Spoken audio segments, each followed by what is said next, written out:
Hello, and welcome to Let's Localize This. I'm working Colbert, and this is the podcast where I take big national issues and bring them down to the local level, right here in our sweet southern state of Georgia. On this episode, let's localize the government shutdown and the pause of SNAP benefits. Travel across Metro Atlanta with me as we speak to a stay-at-home mom in Stonecrest, a helpful neighbor in Decatur, and a busy food bank in Atlanta.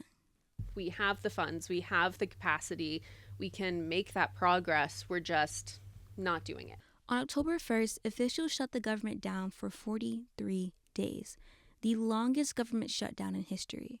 During that time, they cut the Supplemental Nutrition Assistance Program, aka SNAP, for millions of Americans in need, including 1.5 million Georgians. As we head to Stonecrest, we'll meet one of those millions of Georgians. Her name is Tyra Perkins, and she is a mother of 4. Tyra says her family receives around $1,000 a month through SNAP, and that helps her feed her kids nutritious meals. In order to do that and in order to cook them, healthy, decent meals, we do rely on SNAP a lot because you go to the farmer's market to get fresh fruits and vegetables. It's kind of expensive if you're paying out of pocket, and it doesn't last long. So you pay a fortune for it, and then, you have to cook it up within a few days or you're going to lose it. And that's just a waste of money. But when she lost those benefits, she had to find new ways to feed her kids and make those meals healthy. Thankfully, we have some stuff in the freezer as far as meats and things like that. It did affect the fruits and the vegetables, though, because, that kind of stuff doesn't last that long. And so I kind of had to switch to, frozen vegetables, which is not that bad either.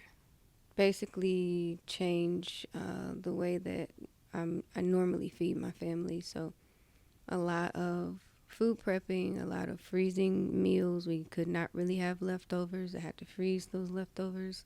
And we, like I said before, had to switch to frozen vegetables instead of fresh vegetables. Well, my church, they offered the food pantry to a lot of the neighbors in the area. So we went there a couple of times. Thankfully, they had a lot of fresh vegetables and they had a lot of fruit because my children really love fruit. Tyra says despite the change in meals, she's sure her kids barely noticed and that they were overall okay, but her and her husband were stressed.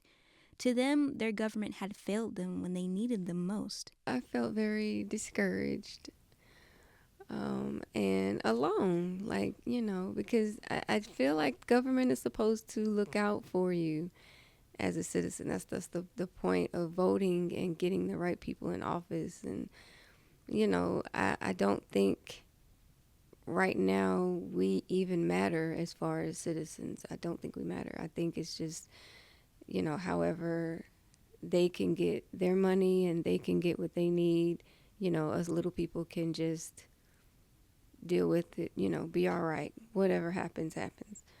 And that's very unfair and it's very scary. And quite frankly, that stress may continue, not just for Tyra and her family, but thousands of other Georgians too. Due to Donald Trump's big, beautiful bill, new work requirements to receive SNAP are being enforced by states.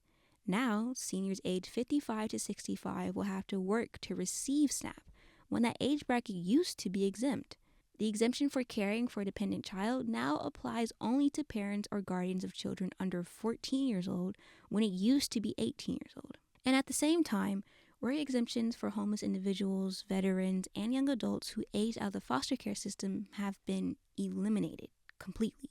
Also, the government is going to shift administrative costs for SNAP to the states, which many states can't even afford.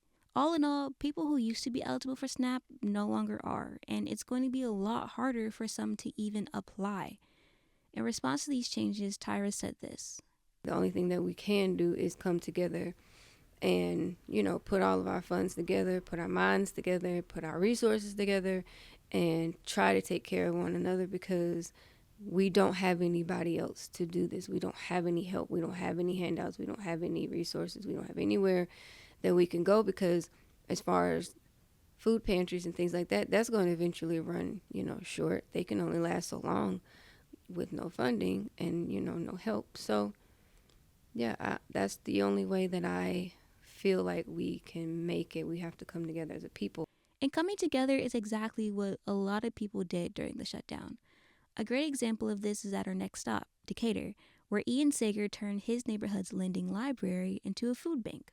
We had actually only built the lending library a few days before and hadn't yet put books in it because we had to go out and buy. We just haven't. So then the SNAP thing happened. I was like, well, I mean, it's a lot easier to buy food than it is to buy a whole bunch of books. So why don't we just like temporarily fill it with food? And just went down to Aldi and filled it up. And so it just, I guess, happened. When Ian posted the food bank on Nextdoor, which is an app that helps neighbors connect, hundreds of people commended him and offered to help. Actually, I was overwhelmed with the response on Nextdoor and physically in person. So I filled it up that one time I mentioned. I went to Aldi and bought a bunch of stuff. And that's the only time I've ever had to buy anything. And that was over a month ago now. People have very consistently been, well, not as much now, things are better, but they were donating lots of food. And I would have like 2 or 3 full boxes of food at all times sitting in my office. And then I work here, you can see I have a view from it. So whenever I noticed people would come and they would take stuff, every now and then I'd go back and I'd refill with some of the extras, and we just play that game back and forth, and then they would refill it, and I had an extra box by the front door. They put food there. So yeah, people have overwhelmingly been donating. He says seeing the community come together has been his favorite part of the experience. That's been the most personally gratifying part, honestly, is just how overwhelmingly people wanted to give and how nice everybody was. It's been really cool to see. But it seems like Ian's community and others will have to continue to pull together and help each other out, since, as mentioned, President Trump's big beautiful bill defunded SNAP and added new requirements for people to receive it. Being all too aware of this, Ian says he will keep the lending library as a food bank for as long as it needs to be up, while adding some books, too. I think I'll keep it half and half for a while. Also, people are just still giving food, so I mean, it's going to stay as long as it's there. But I think it's great that the government's open, at least to the extent that it's funding SNAP. But before the shutdown, they passed a bill still to defund SNAP. So we're not fully in the clear. People are still worse off. And I think if I can, again, still provide a way to help, I definitely would love to keep at least a small stockpile of food there for a while. Gathering food for people in need is a great way for communities to come together. And as we head to our last stop, Atlanta, we'll see that on an even larger scale. Throughout the shutdown, people used food banks at an exponential rate, as they were a critical lifesaver when people's SNAP benefits ran out. But unfortunately, a lot of food banks were overwhelmed by the amount of people in need.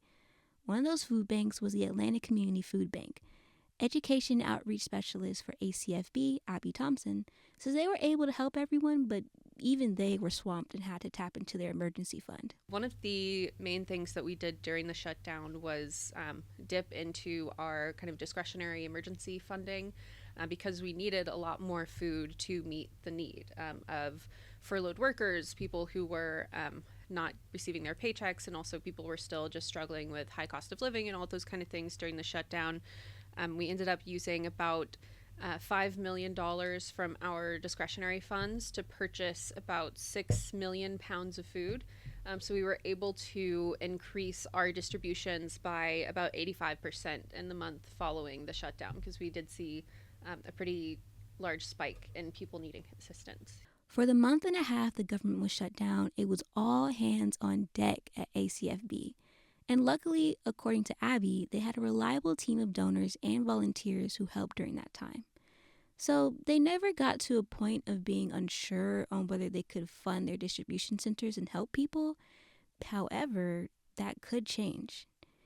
As SNAP's funding is cut and administrative costs for aid are shifted to the states, Abby is unsure about how well food banks alone can help.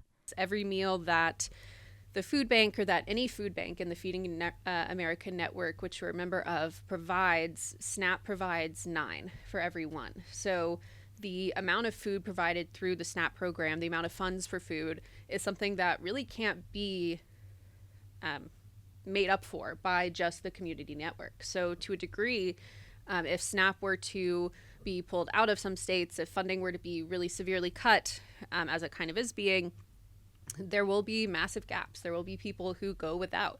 because we can't entirely cover what SNAP can do just as a community network. We have 1/9 of the meal providing capacity that SNAP has, essentially. Despite the government making changes that negatively affect multiple groups of people, Abby knows that the government actually has the ability to make changes that are helpful, but they choose not to. She mentioned the decrease of food instability during COVID due to increased SNAP amounts, stimulus checks, and programs made to help people. We have the funds, we have the capacity, we can make that progress. We're just not doing it as a country. The government's not doing it, it's not happening. So I think we're definitely going to see trends going in the wrong direction.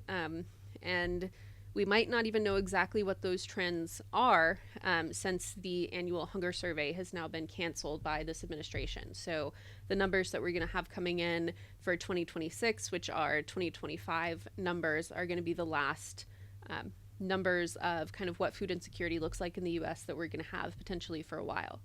And though that impact is severely devastating, Abby believes not all hope is lost.